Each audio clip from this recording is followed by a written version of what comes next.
आज हम जिस विषय पर चर्चा करेंगे वो जियोलॉजी के बीएससी सेकेंड ईयर क्लास के सेकेंड यूनिट में है और उसे हम कहते हैं फोल्ड या वलन। यदि परिभाषा के तौर पे हम देखें तो वलन या फोल्ड जो है वो चट्टानों में पाई जाने वाली एक लहरदार संरचनाएं होती हैं जिनको हम अंडुलेशंस कहते हैं। तो folds are the undulations in the rock formations which are mainly formed due to the compressional forces. जो चट्टानों में संपीड़न का बल लगता है, चाहे वो किसी भी टेक्टोनिक एक्टिविटी के कारण हो, उस बल के कारण चट्टानें जो हैं वो इस तरीके से ऐसी लहरदार या उबड़ खाबड़ संरचनाओं के रूप में हमको दिखाई देती हैं।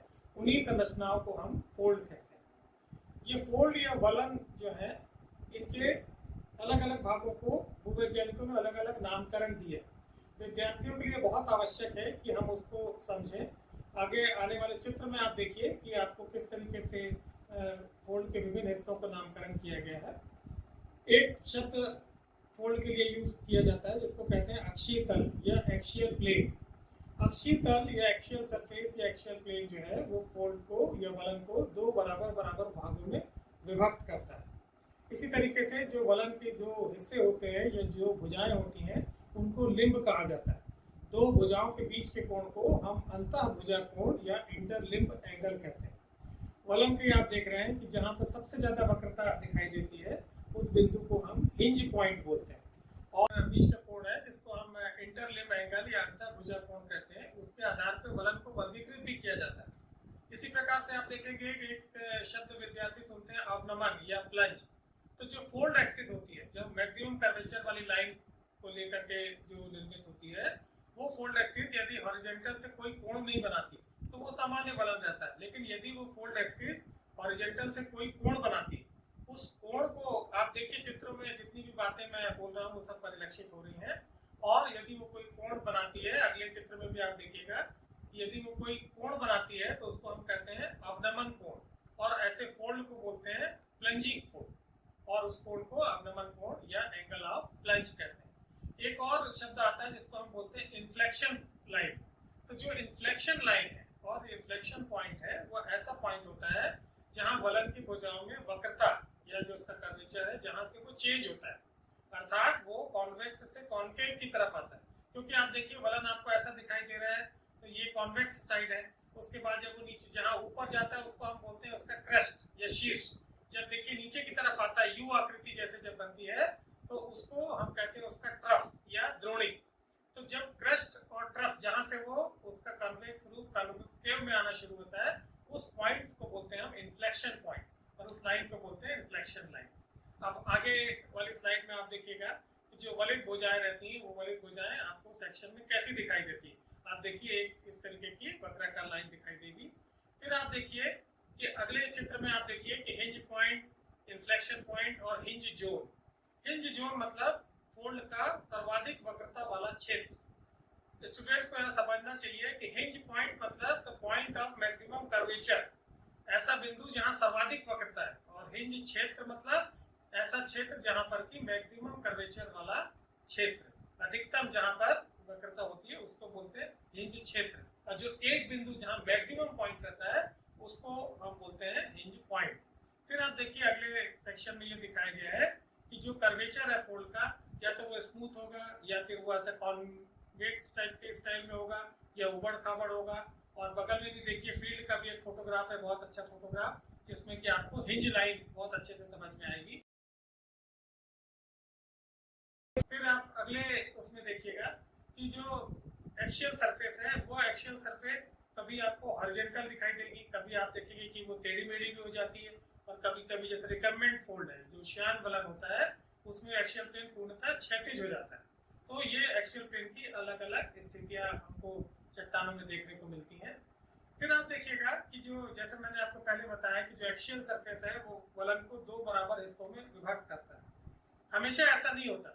यदि फोल्ड सममित होगा, सिमेट्रिकल फोल्ड होगा, तो एग्जैक्ट वो दो बराबर भागों में फोल्ड बटेगा।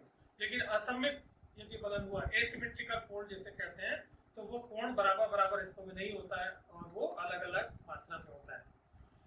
इन्हीं सब जो गुणधर्म है इनके आधार पे वलन को अलग अलग क्लासिफिकेशन में वर्गीकृत किया गया है। एक क्लासिफिकेशन है उसको बोलते हैं, उसको ज्योमेट्रिकल क्लासिफिकेशन ऑफ फोल्ड, उसकी ज्यामिति के आधार पे, अर्थात वलन जैसा दिखाई देता है उसके आधार पर। जैसे आपने देखा होगा कि फील्ड में कई बार यदि वो पंखे की आकृति का दिखाई देता है तो उसको फैन फोल्ड बोलते हैं, बॉक्स की आकृति का दिखाई देता है तो बॉक्स फोल्ड, कैमरॉन फोल्ड यदि वो नुकीला दिखाई देता है। तो ऐसे बलन के कुछ आधार हैं जो ज्योमेट्रिकल क्लासिफिकेशन कहलाते हैं। तो जो अपन क्लासिफिकेशन की बात कर रहे थे बलन की, तो जैसे मैंने आपको बताया कि इंटरलिम एंगल के हिसाब से, भुजाओं की थिकनेस के हिसाब से, फोल्ड्स की शेप के हिसाब से, रीफोल्डिंग ऑफ फोल्ड के हिसाब से। कई बार क्या होता है कि जैसे बलन की प्रक्रिया हुई किसी टेक्टोनिक एक्टिविटी के कारण और रॉक जो है वो अंडुलेशंस के रूप में परिवर्तित हो गई, फिर से कोई टेक्टोनिक बल आए तो जो फोल्डेड रॉक है या जो लहरदार हो चुकी है वो और ज़्यादा लहरदार हो जाती है या लहरदार संरचनाओं में फोल्डिंग उत्पन्न हो जाती है, उसको रीफोल्डिंग बोलते हैं, पुनर्बलन। तो इस तरीके से और कुछ विशिष्ट प्रकार के बलन भी होते हैं जिनको किसी कैटेगरी में नहीं रखा जाता। तो ये फोल्ड के कुछ वर्गीकरण के आधार हैं। फिर एक फोल्ड के वर्गीकरण का मुख्य आधार होता है उसकी उत्पत्ति के आधार पर, जिसको हम जेनेटिक क्लासिफिकेशन ऑफ फोल्ड बोलते हैं। इसी तरीके उसके आधार पर आप देखेंगे तो फोल्ड्स को 3 भागों में बांटा गया है, flexion folding, then flow folding और शियर फोल्डिंग। फिर आप यदि देखेंगे कि फ्लूटी एक बहुत बड़े साइंटिस्ट थे, जियोलॉजिस्ट थे, और उन्होंने बलन को अपने अवधारणा के आधार पर क्लासीफाई किया और उसका जो मुख्य आधार था वो एक्सियल प्लेन और जो हिंज लाइन है उसका एटीट्यूड, जो उनका कोण है, उसके आधार पर उन्होंने ये फ्लूटी क्लासिफिकेशन ऑफ फोल्ड कहलाता है। फिर एक और बहुत बड़े भूवैज्ञानिक थे रैमजे, तो रैमजेस क्लासिफिकेशन ऑफ फोल्ड है, इसको डिप आइसोगोन पे बेस्ड क्लासिफिकेशन भी कहते हैं। और ये हमारे पीजी क्लासेस में ये जो वर्गीकरण है वो अक्सर परीक्षाओं में पूछा जाता है। तो आप देखिए जैसे चित्र में आपको परिलक्षित हो रहा है मेरे साथ, जो on the basis of dip direction of the fold, तो डिप डायरेक्शन के आधार पर आप देखेंगे तो फोल्ड को एंटीक्लाइन और सिंक्लाइन ऐसे 2 भागों में बांटा गया है। यदि भुजाएं एक दूसरे से विपरीत दिशा में, विरुद्ध दिशा में नत होंगी, इंक्लाइंड होंगी, तो उसको हम बोलेंगे एंटीक्लाइन, और यदि एक दूसरे की तरफ झुकी हुई होंगी तो उसको हम बोलेंगे सिंक्लाइन। इनको अपनति बलन और अभिनति बलन बोलते हैं हिंदी में। दूसरे चित्र में आप देखेंगे वो आइसोक्लाइनल फोल्ड है। आइसो मतलब समान और क्लाइनल मतलब इंक्लिनेशन, इसको समनतिक बलन भी बोलते हैं। तो आइसोक्लाइनल फोल्ड में दोनों भुजाएं लगभग पैरेलल होती हैं, इनके बीच का जो इंटरलिम एंगल है वो 0 डिग्री होता है, जैसे 2 सामान्य रेखाओं के बीच में होता है उसी तरीके से। फिर on the basis of attitude of the axial plane, जैसे मैंने पूर्व में भी चर्चा की थी कि यदि 2 भुजाएं बिल्कुल परफेक्ट तरीके से यदि उनमें बेंडिंग नहीं हुई होगी तो वो एसिमेट्रिकल कहलाती है, और यदि एक्सियल प्लेन उनको बिल्कुल बराबर 2 भागों में बांट सकता होगा तो वो सिमेट्रिकल फोल्ड या सममित बलन कहलाता है। अगले उसमें आप देखिए तो आपको दिखाई पड़ेगा कि जो on the basis of the attitude of fold axis, जो फोल्ड एक्सिस का एटीट्यूड है, तो उसके हिसाब से आप देखेंगे पहले चित्र में आप देखिए कि फोल्ड एक्सिस बिल्कुल क्षैतिज है, हॉरिजॉन्टल। तो हॉरिजॉन्टल इसका मतलब वो क्षैतिज से कोई भी कोण नहीं बना रही, तो वो नॉर्मल नॉन प्लंजिंग फोल्ड कहलाएगा। लेकिन उसके बगल वाले चित्र में आप देखिए तो वो फोल्ड एक्सिस झुक गई, वो एक्सिस से कोई ना कोई कोण बना रही थी, इसको बोलेंगे हम प्लंजिंग फोल्ड। इसी प्रकार से अगले क्लासिफिकेशन में आप देखिए कि अंतःभुजा कोण, इंटरलिम एंगल। तो इंटरलिम एंगल के हिसाब से आप देखेंगे, जैसे पहले मैंने आपको बताया कि यदि दोनों भुजाओं के बीच में 0 डिग्री का कोण है तो दैट इज आइसोक्लाइनल फोल्ड। फिर आप देखेंगे यदि 10 डिग्री का उनके बीच में कोण है तो उसको टाइट फोल्ड। इस तरीके से वो उनका वर्गीकरण आगे किया गया। फिर on the basis of the thickness of the lip, इसमें बड़ा धोखा होता है। 2 प्रकार के फोल्ड होते हैं, एक को बोलते हैं सिमिलर फोल्ड और एक को बोलते हैं पैरेलल फोल्ड। इनको कॉन्सेंट्रिक फोल्ड भी कहा जाता है। तो सामान्य तौर पर देखने में दोनों फोल्ड लगभग एक जैसे दिखाई देते हैं, परंतु आप देखेंगे कि जो सिमेट्रिकल फोल्ड है, जो सिमिलर फोल्ड है, समरूप वलन, वो समरूप वलन में आप देखेंगे कि थिकनेस लिम्ब में और ट्रफ की तरफ जो थिकनेस है उसमें वेरिएशन होता है, भिन्नता होती जाती है, जबकि कॉन्सेंट्रिक फोल्ड के पैरेलल फोल्ड में हमेशा थिकनेस एक बराबर होती है।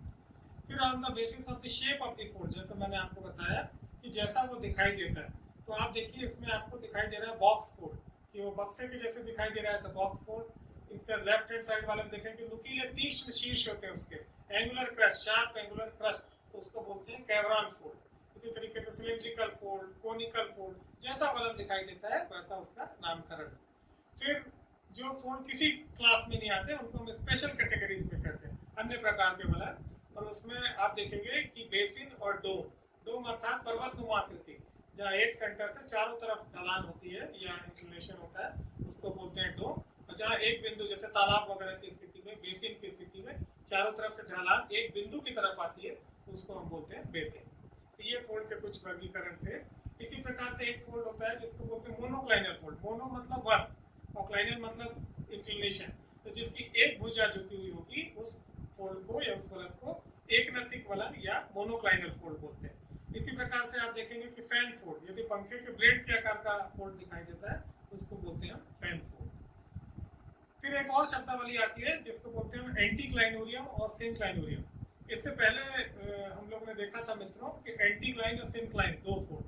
तो जैसा मैंने आपको बताया कि एंटीक्लाइनल फोल्ड मतलब ऐसा फोल्ड जो बन गया उल्टे वी के आकार का, या सिनक्लाइनल मतलब वी शेप का फोल्ड, और उसमें फिर से यदि बल आरोपित होता है तो जो उसकी भुजाओं में और छोटे छोटे सूक्ष्म वलन डेवलप हो जाते हैं, माइनर फोल्ड डेवलप हो जाते हैं, मतलब फोल्ड के अंदर फोल्ड, उसको हम बोलते हैं एंटीक्लाइनोरियम, और जो सिनक्लाइन में डेवलप होता है उसको बोलते हैं सिनक्लाइनोरियम।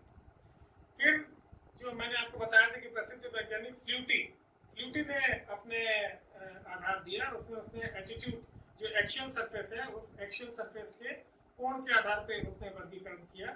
तो उसमें उसने बताया कि जैसे अपराइट यदि जो एक्शियल प्लेन होगा तो क्या होगा, एक्शियल प्लेन यदि झुकेगा इंक्लाइंड होगा तो क्या होगा, एक्शियल प्लेन बिल्कुल हॉरिजॉन्टल हो जाता है तो आप देखिए कि वलन जो है वो श्यान वलन या रिकम्बेंट फोल्ड के रूप में परिवर्तित हो जाता है। तो ये क्लासिफिकेशन फ्लूटीज क्लासिफिकेशन कहलाता है, जो कि कोण के आधार पे जिसको दिया गया है।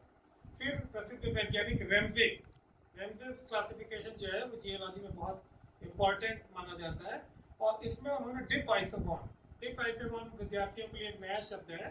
डिप आइसोगॉन्स मतलब dip isogons are the line which join the points of equal dip.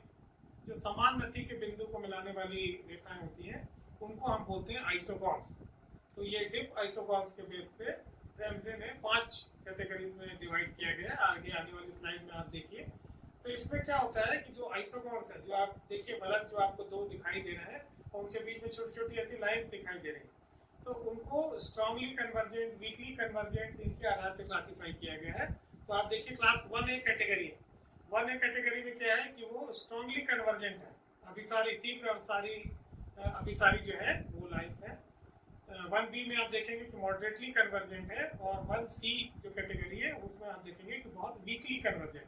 Class 2 में आप देखिए पैरेलल है, बिल्कुल जो डिप आइसोगॉन्स है एक दूसरे के समानांतर है। और क्लास 3 में आप देखेंगे तो एक दूसरे से दूर जाते हैं शीर्ष से, जिनको हम डाइवर्जेंट टाइप के आइसोगॉन्स कहते हैं। तो रेमजे ने उसको क्लासीफाई किया गया। तो मित्रों इस तरीके से हमने वलन क्या है, उसके एलिमेंट्स क्या होते हैं, उसके तत्व क्या होते हैं, किन किन आधारों पे उनको वर्गीकृत किया गया है, और वर्गीकरण के आधार पे चाहे वो रेमजे का क्लासिफिकेशन हो, चाहे फ्लूटी का हो, चाहे जेनेटिक क्लासिफिकेशन हो, चाहे ज्योमेट्रिकल क्लासिफिकेशन हो, हर वलन की अपनी एक विशिष्टता होती है और उसकी पहचान होती है। तो मुझे आशा है कि विद्यार्थियों को वलन के बारे में जो जानकारी है वो मिल गई होगी। इसमें एक बात और आप सभी को बताना चाहूँगा कि आपने जो इसमें फोल्ड्स के जो डायग्राम्स देखे हैं और जो उसका नामनक्लेचर देखा गया है, इसको बनाने में हमारे government VYT PG autonomous college Durg के जियोलॉजी के head of the department doctor SD Deshmukh का बहुत सहयोग रहा। मैं उनको बहुत बहुत धन्यवाद देता हूँ कि उन्होंने ये मुझे उपलब्ध कराया, जिसकी वजह से आज मैं आपके सामने अपने विचार वलन के ऊपर रख सका। आप सभी को बहुत बहुत नमस्कार।